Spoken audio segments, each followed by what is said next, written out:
right, so as our textbook tells us, seem to know these days, the first thing that happened was bipedalism. It's not an overnight process, but eventually some creatures become more habitually bipedal. They're walking around most of the time. Now, again, in the olden days, we used to believe this was this glorious moment when these big-headed creatures would pop up over the African savanna, look out, maybe a spear in hand, ready to hunt. Imagine though, these are creatures that we know skeletally to be about maybe 3, 4 feet tall, around as tall as little preschoolers, popping their big heads up over the African grasslands. What's the first thing that's going to happen once one of these creatures pops their head up? You're on the African grasslands. You're going around. You're hiding in the grass, but you think, now I'm going to pop my head up and get a good look around here. What's going to happen to you? This is actually hilarious. You're going to get eaten by a freaking lion, man. They're going to get pounced upon, and that'll be the last time you pop your head up over the grass to see. As your textbook says that yes, it may have enabled creatures to see across the landscape, but it also meant you could be better seen by predators. And we probably should remember for most of hominin evolution, they weren't doing a lot of hunting. They were more afraid of being hunted than being able to do hunting. And so it seems like when we start talking about what those tools were being used for, they probably were being used to better scavenge or better be able to get some of the stuff out that the other great predators and scavengers of Africa couldn't access. So this is one of those instances where bipedalism does have advantages, but it has some disadvantages too, or things you have to work or watch out for. So one of the things that we know about the bipedalism and where it developed, we used to think that these were simply, as I described, great savannas or great grasslands of Africa. We now know that in fact this was a patchy forest area. So you had areas of forest and areas of grassland that were developing together. And so what we now think is that the creatures were differently adapted to some of these areas and often had to move between different areas in order to get food and other resources. We think that, or we know that one of the things that bipedalism does is it frees up your hands and those opposable thumbs we share with our other large primates like the bonobos and the chimpanzees. It frees the hands to be able to do different things, including being able to carry food or to carry infants, babies, across a landscape. There is also the role of what we call thermoregulation, just simply to say that if your back is exposed to the sun, it is a lot more surface area than simply having your head exposed to the sun. So it may be a way of cooling off the body. Other people, and I think that this is, in my view, a pretty important element to this, is that if you are going to walk over distances and get resources from various areas, it is more efficient, or it saves energy to be able to do this on 2 feet. So it's faster in some ways to be quadrupedal and be able to move on all fours. But if you're doing this over a sustained amount of time, it is actually, you can do bipedalism, or bipedalism saved, and it saves energy if you're moving over long distances. Later on, we would see the emergence of, or the possibility of, endurance running. And this is something that we see some populations of people do today. We are actually the only primate that can do things like run a marathon without taking breaks. So some people say that long distance running is the one sport that humans have an advantage in over other creatures. All other creatures can jump higher proportionate to their bodies and run faster proportionate to their bodies. But the one thing that humans can do is, because of this bipedalism and because of the way we sweat, is we can do endurance running over time. And so some people believe that this was eventually important for how humans would hunt other creatures, not necessarily by being faster than them, but being able to track them over long distances and eventually run them down or wear them out. So all of these things, there are perhaps some advantages to bipedalism, but it also comes with some disadvantages as well. And so it's sometimes unclear exactly why it developed and exactly how it developed. And as we talked about, it probably developed differently in different species. We don't have a lot of fossil evidence from this time period in which bipedalism was developed. One of the coolest fossils that we do have that took a lot of effort to put together, and it's a fairly complete specimen in comparison to other specimens, is Ardipithecus ramidus, whose nickname is Artie, who is a creature that is probably around from around 4.8 to 4.4 million years ago. It's a funny creature. As you can see, it's got the opposable thumbs, but it also has opposable toes. And so it seems to be somewhat bipedal, but it's confusing as to exactly how it would be bipedal. That opposable toe suggests that in fact maybe it was grasping in the trees or even walking along tree limbs. Now this might seem weird, but we do see primates today who basically use all fours but are more like walking along in the trees. So it is possible that this is a different way of being bipedal. Now the people that discovered Artie and spent all this time putting Artie together are convinced that this belongs on the main line of human evolution. Some people debate that, though. They say that it's an interesting thing, but maybe it's just another example of how different creatures were evolving at the time. So it's hard to say, but it does give us a good sense of the kinds or the range of creatures that were coming out during this time. Like other creatures, we talked about how Artie shows this mosaic of traits. There are some things that look very familiar to us in terms of being bipedal, and other things that look not so familiar at all. Australopithecus, or the Australopiths, are actually, we have lots more fossil evidence from this time period. So the Australopiths come in about 4.2 million years ago, and we see them up until about 2 million years ago. One variety, Australopithecus afarensis, is where we get the skeleton Lucy, is actually an Australopith. It's a quite complete skeleton of a bipedal, probably human ancestor. And with the Australopith, we get lots of different specimens. The skeletons seem much more, or there's much more great skeletal evidence that they were bipedal, so their hip alignment is much better. You don't see the opposable toe as much. The toe is much more in line with the heel. And we also have this wonderful set of volcanic footprints, or footprints in volcanic ash that is in Tanzania. And so we have here a great find, because not only do we have the skeletal evidence from this time period, but we have the footprints recorded in volcanic ash. And one of the other wonderful things about volcanic ash is that you can get a pretty good dating period for when that volcano would have exploded and covered this landscape in ash.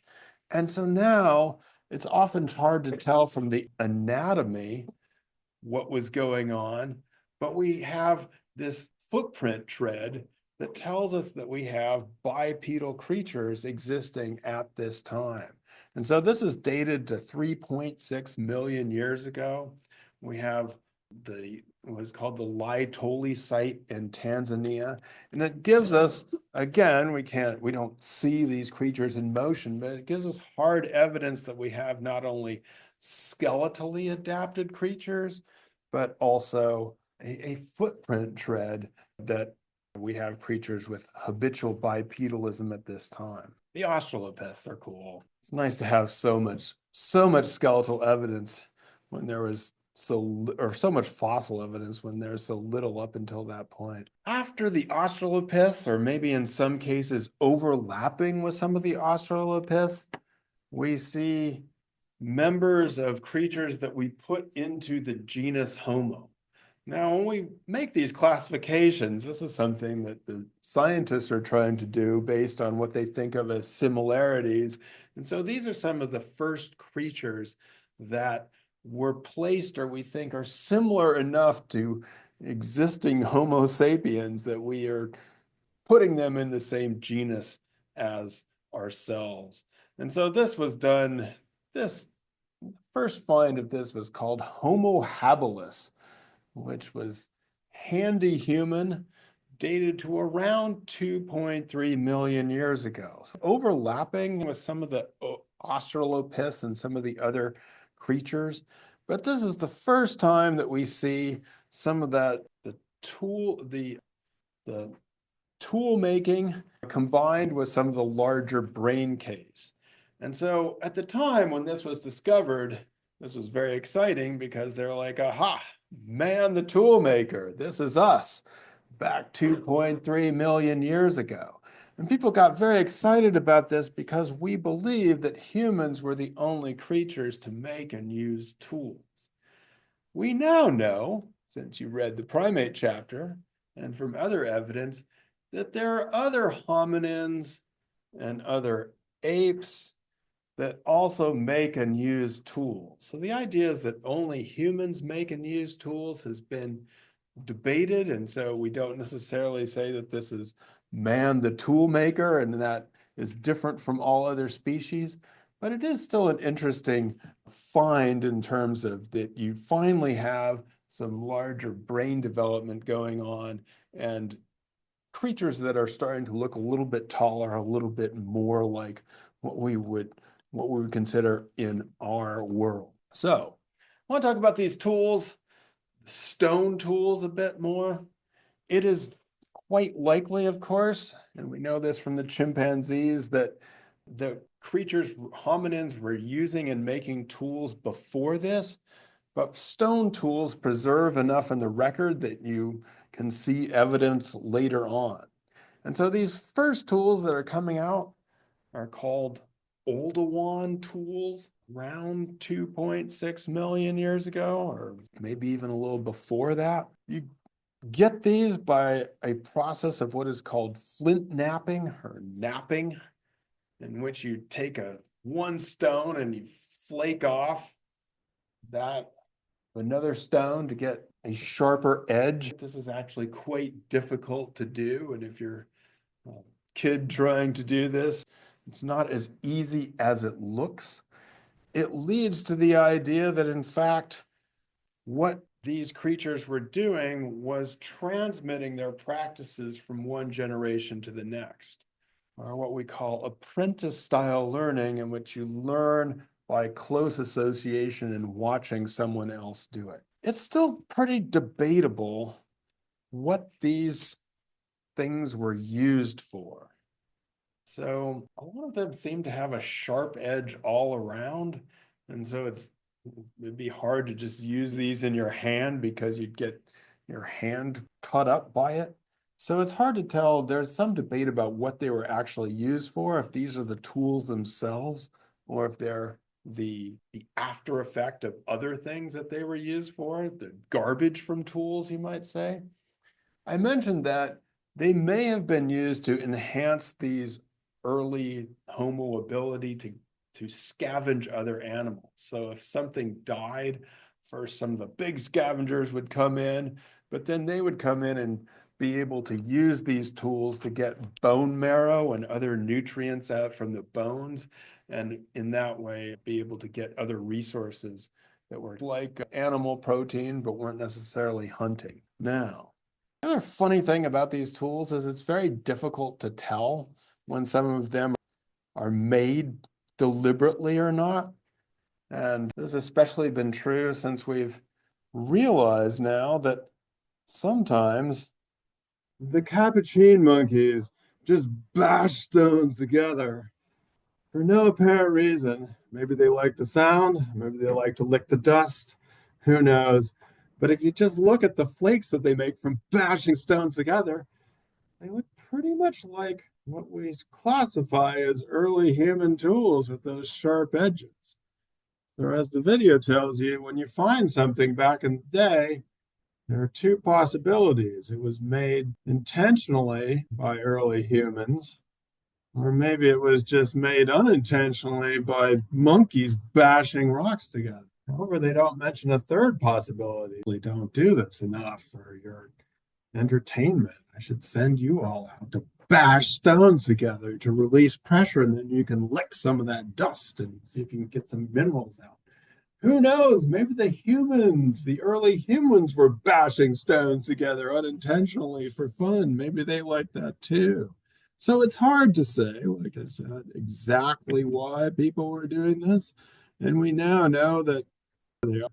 It's difficult to tell whether some of these early stone tools were rocks or maybe unintentionally shaped by other creatures that their environment. The archaeologists look for different ways in which they might be more deliberately shaped. We also look for the ways in which the hand might be changing in order to better make stone tools. This is really cool if we can find it, but it's difficult to find these things together. If you get animal bones that also have butchering marks that are near stone tools, then you really have evidence that people were using stone tools to do something with them, like better scavenge or better hunt meat. The most important thing about what stone tools do for us, or as your textbook put it, is they provide evidence that people are beginning to modify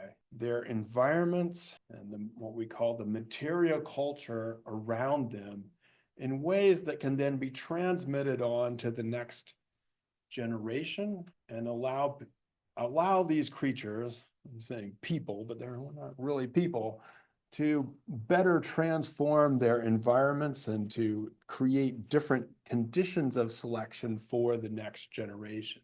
So we talked about the role of niche selection in human evolution, how creatures are constantly changing their environments. Obviously, the use of these kinds of tools allows you to over time create different environments, which then changes the conditions of evolution in the next generation, maybe selects for, maybe encourages better learning and might say better intelligence in the next generation or in generations hence. So this brings us again to the role of cultural learning in human evolution and the importance of learned behavior in transmitting our ideas over time. So with the primates, we see basic tool use. So primates use things that are in their environment and fashion them in order to help them do things. There's a macaque monkey they hang out in temples in Indonesia and Bali. They've learned how to floss with human hair. They get hair from humans because humans go visit them and they're excited and they use it to floss their teeth. Very, very smart, these macaques. So that's one level of basic tool use, which we see in different primates. Among chimpanzees, though, we see something else, or a more sophisticated version of this. Transmission of traits from one generation to the next. We see, for example, in different chimpanzee groups that they groom differently, use different kinds of tools, and this seems to be something that is transmitted over time. With humans, you get all those things, but we get something else, which we call cumulative culture, which you're building on the achievements of the generation before. You're changing the environment in more radical ways so that you can accumulate things over time and they're not forgotten from generation to generation. Obviously, in our own society, with the invention of writing and other record keeping, it allows for that stuff to be transmitted in different ways. But in all human societies, you see this passing down over the generations to amount to what we call cumulative culture. So we have here, even in these very early stages of human evolution, you have this potent combination of bipedalism, which allows for increased mobility and increased migration patterns, plus some of these cultural changes, which allow for different ways to exploit different environments and different landscapes. And what that would lead to are creatures that are able to move about in different ways in their environment and also spread into different parts of the world.